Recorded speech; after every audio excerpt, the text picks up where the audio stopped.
lived there. We were like one big family. As my parents dozed, I would go on the rooftop and dream of what I might become. Not a butcher, a barber, or a shop assistant. I dreamed of a bright and exciting future, of becoming a famous dancer, or poet, or a musician. I loved these thoughts. They made me excited. My parents did not approve of these thoughts, however. They sent me to a school to learn the Jewish religion.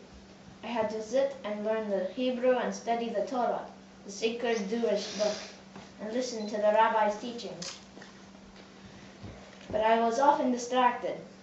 I should have listened, but I watched the animals outside and waited till class was over to go home. When my studies at the Jewish school were over, I went to a larger government school. It made me nervous, and I began to stammer. Why do I have to go to school? I thought. I want to run and play.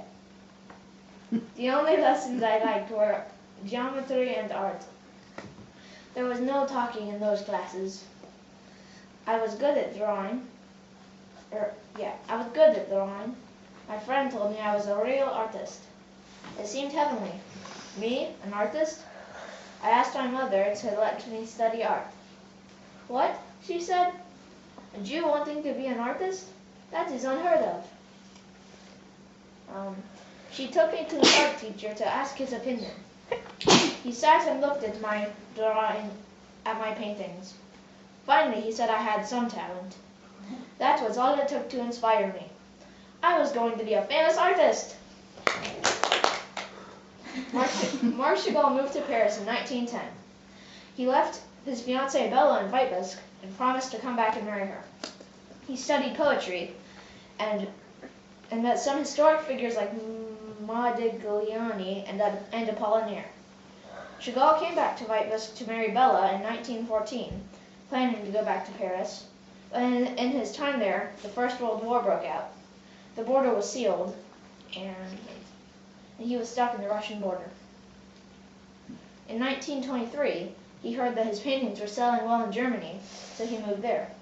Then he heard that he was famous in Paris, so he moved there. He began painting biblical scenes, and he prospered for many years.